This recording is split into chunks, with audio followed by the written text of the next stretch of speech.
Good evening. You're watching Battle for the States, where we bring you a roundup of the top political stories of the day pegged to the 5 states elections. I'm Tanima Biswas. Our top focus today: curtains have come down on the election campaign in both Madhya Pradesh and Chhattisgarh. While Madhya Pradesh is voting in one phase, 70 of the 90 seats in Chhattisgarh are going to polls in the second phase tomorrow. For BJP, it's a big prestige battle as Shivraj Chauhan tries to retain power in Madhya Pradesh. Congress's Bhupesh Baghel, meanwhile, is eyeing a second term as the Chhattisgarh Chief Minister. Both states go to polls on November 17th, and we take a look at some of the key questions, challenges in front of both BJP and Congress, who are the two key players in the states.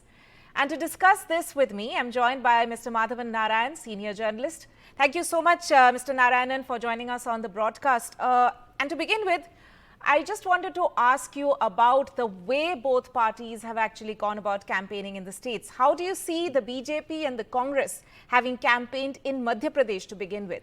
Shivraj Chauhan was in fact seen to be sidelined by the BJP for the larger part of the campaign, fearing anti-incumbency, whereas Congress has in fact pushed for its caste survey pitch in the state. So in terms of the campaign strategy, which party do you think has an edge in Madhya Pradesh? It's a very good question, but let me first give you the big picture, Tanim. The point is that the big, like in Sherlock Holmes, I often say there is a dog that did not bark. So one of the interesting things about the Madhya Pradesh election campaign is that there is no Hindutva kind of polarization taking place, as it is often when the BJP is fighting the elections. This election is more about social and economic issues, and that has to be kept in mind, along with leadership.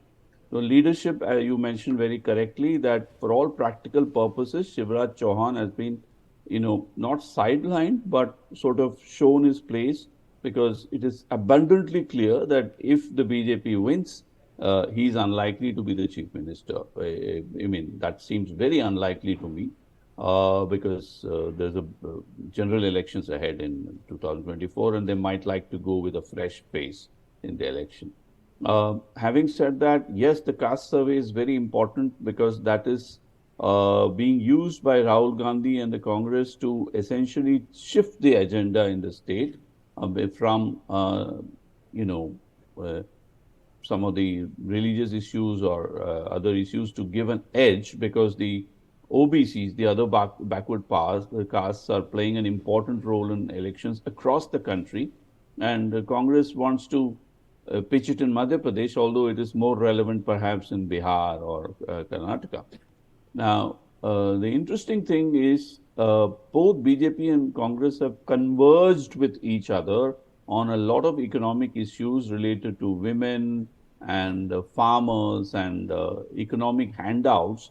Mr. Modi is personally, Narendra Modi has been talking against freebies, but if you look at what has been happening in Madhya Pradesh, there's a whole lot of, benefits and goodies being showered on people of various kind of categories by especially farmers and, housewives and people like that, by the BJP. And the Congress has been having its own, what I call a guarantee formula that has kicked in.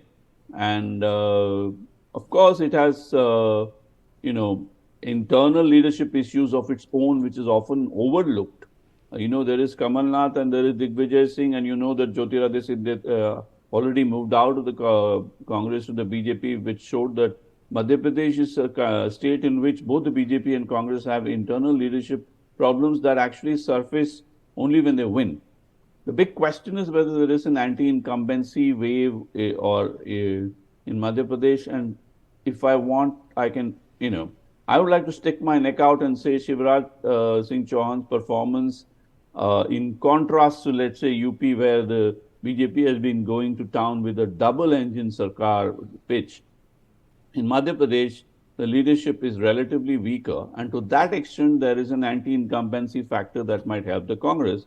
Right. Also, because Madhya Pradesh is less prone to some of the issues that the BJP is very fond of, such as national security and religious divides and things like that. And to that extent, it's a significant development. But one thing I'd like to point out, which has been a very unique factor in this election, is the Samajwadi Party is fighting elections in the state, which is not significant enough for it to win. Right. But whether it has nuisance values to hit the Congress is something we'll be keenly watching. Right.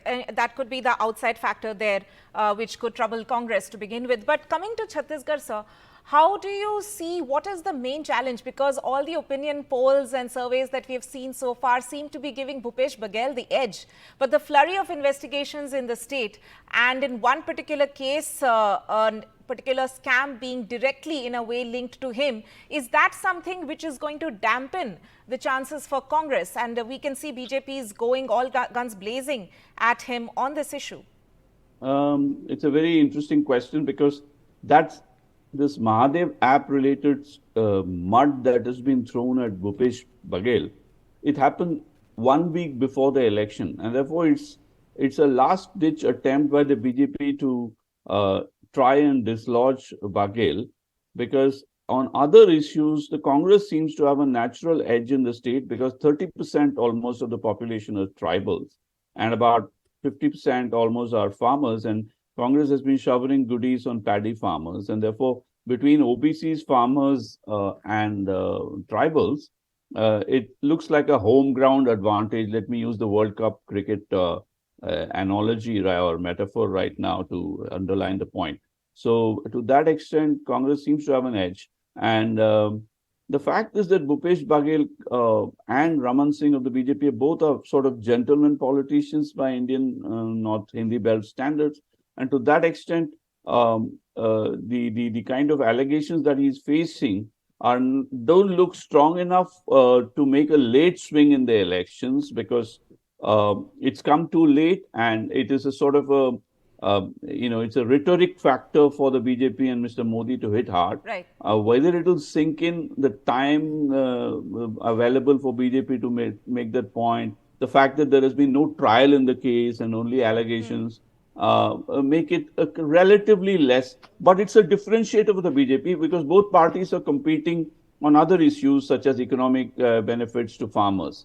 So that's a significant factor. Right. So both incumbent chief ministers have their own individual challenges. Mr. Madhavan Narayanan, thank you so much for joining us on the first discussion topic today.